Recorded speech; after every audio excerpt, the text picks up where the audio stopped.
Oh my God, what is this? Is this a baldote ng mais? Ew. Hi everyone! Hello mga impactitas, mamasitas, at hello din sa'yo bakang apagas. Puntahan natin ngayon itong pinakauna naming pananim na mais. Nagsabunanay na kasi siya. Alam mo ba ibig sabihin ng sabunanay? Bahala ka mag-research, abalahin mo pa ako.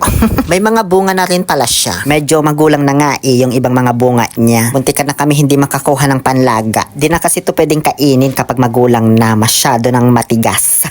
Hybrid corn kasi ito, hindi po ito sweet corn or white corn na binibenta pangkain talaga. Ito yung mais na hinahalo sa mga feeds. Pwede itong kainin kapag mura-mura pa yung bunga. Kumbaga malangaros pa siya, ganun yung tawag dito sa amin. Hindi ko nga lang alam kung ano yung malangaros sa Tagalog B. Siguro malagilagid, ganun yung translation niya.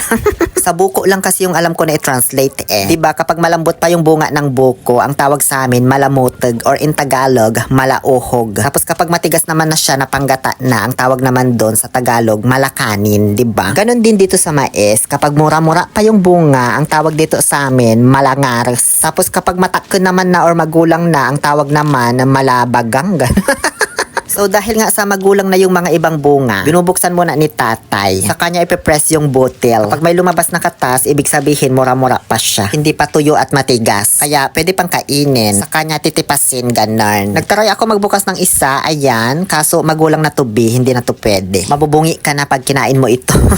Medyo marami-rami din pala yung hinarvest ni tatay. Pang isang kaldero na pala to, Diyos ko. Expect ko mga 5 piraso lang ganun kasi titikman lang naman. Ipapakain niya pala sa baka yung mga tangkay at dahon, kaya niya dinamihan. Sinama na rin niya dyan yung mga maliliit na nabanso, tapos yung mga bungi-bungi yung bunga. Ay, ano to? Alaala na iniwan mo. Nakaka-distract. Marunong ka bang magpulwak? Pulwak kasi ang tawag namin sa ganitong proseso ng pag-harvest sa mais. Yung bubuksan mo na siya tapos tatanggalin na sa kanyang balat. Madali lang kung titignan nyo kasi basa pa siya. Pero kapag tuyong-tuyo na yan, Diyos ko, matigas na. Kailangan mo na ng kawayang matulis para pantusok doon sa dulo niya para mabiyak mo at mabuksan. Ano ba yan? Lagay ng lagay naman si tatay. Di ako matapos-tapos dito. Ganyan lang, bibiyakin mo siya mula doon sa pinagtubuan ng baldote. Saka mo hihilain pababa yung kanyang husk or balat. Mukhang mapupuno ko pa yata tong isang timba. Sabi nila, pwede rin daw gawing tsaa itong buhok ng mais or corn silk na tinatawag. Marami siyang health benefits kapag i-research mo sa Google. Parang gusto ko tuloy gawing okoy. Lagyan ko kaya ng harina tsaka itlog. Ano? Alaala na iniwan mo. Ay, ano ba yan? O siya, tama na nga. Tapos naman na ako. Ipakain ko lang sa baka itong mga pinagbalatan natin at mga dahon-dahon para makatikim naman siya ng ibang putahe, hindi yung puro damo. Halos kalahating timba din yung na-harvest namin. Hindi ba baka? Huy, lingon ka dito. Magpa-shoutout ka dito sa vlog ko. Ayan, shoutout sa iyo. Alam nyo, hindi to planado na maglalaga ako ng mais ngayong araw. Nagpunta lang ako sa bukid para diligan yung pananim kong sili, kaya may dala akong timba. Kaso andun yung tatay ko, tapos natanong ko kung pwede na bang maglaga ng mais. So ayun, nag-harvest na agad siya. Wala pa naman sana akong planong i-vlog ito eh. Nilagay ko na lahat ng mais dito sa pressure cooker nang hindi na hinuhugasan. Kasama yung mga napasamang buhok niya kasi masustansya daw yon. Fresh na fresh naman kasi ito no, bagong pitas. Tapos hindi naman nag-spray ng pesticide si tatay sa mais na to kasi hindi naman siya mabigis. Binuhusan ko lang ng maraming tubig galing Grapo. Dinamihan ko kasi matagal to pakuluan. Tapos hindi ko naman ilalak yung pressure cooker. Kasi rola lang kasi dapat talaga yung gagamitin ko kaso hindi magkasya lahat. Ay, ang dami pala naming kahoy ngayon. Magmula kasi nung nag-start na akong magluto-luto sa bukid, ayan, nangahoy na ng marami yung tatay ko. Para may magamit daw ako at hindi maubusan. Naabutan pala ako ni nanay, tapos pinapapalitan niya yung paglalagaan ko ng mais. Ayaw niya kasing gamitin yan sa kahoy. Kasi masisira daw yung pressure cooker. Eh, wala naman na ako makitang malaki eh. Tapos ngayon lang naman to, di naman araw-araw. Tamad na rin kasi ako maglipat pa.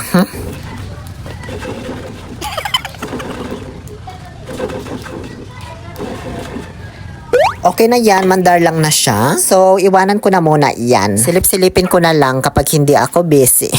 Pag silip ko after 87 days, ayan, kumukulo na siya. So, pinarlangan ko pang maigi tapos iniwanan ko ulit. Di man masusunog yan kasi ang dami kong nilagay na tubig. Bale, gabi ko na siya naisipang bisitahin. Iwan ko lang kung sinong nagbantay nito. Pagbukas ko, ayan, bawas na siya. Halos kalahati na yung nawawala. Kumain na kasi sila. Mainit-init pa pero kinakaya naman ng kamay ko. Literal na kamay na bakal kasi to be. Bali kumuha lang ako dyan ng 5 tapos pinili ko yung mga malalambot, yung mga malangaros pa. Para hindi mahirapan yung braces natin. So tara, tikman na natin. Unahin ko muna tong Baldote kung masarap. Pwede na. Nakakaubo nga lang sa lalamunan. Sa pagkain pala ng ganitong mais guys, dahil nga sa malangaros lang siya, hindi siya dapat kinakagat. Kailangan ikakatang mo lang yung mais sa ngipin mo. Tapos papaikutin mo siya ng kamay mo ng mabilis na mabilis. Tapos baliktarin mo yung ikot kapag ramdam mong mapurol na yung ngipin mo sa ibaba. Ganon. Yung lasa niya, hindi siya ganun katamis o kasarap kasi nga hindi naman to pang papak na mais. May konting tamis lang siya pero amoy mo naman yung aroma ng mais talaga. Pwede na siyang pantawid gutom kung walang-wala ka na talagang makain sa buhay.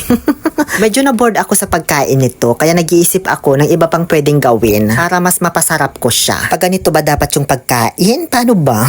Paano bang gagawin ko dito?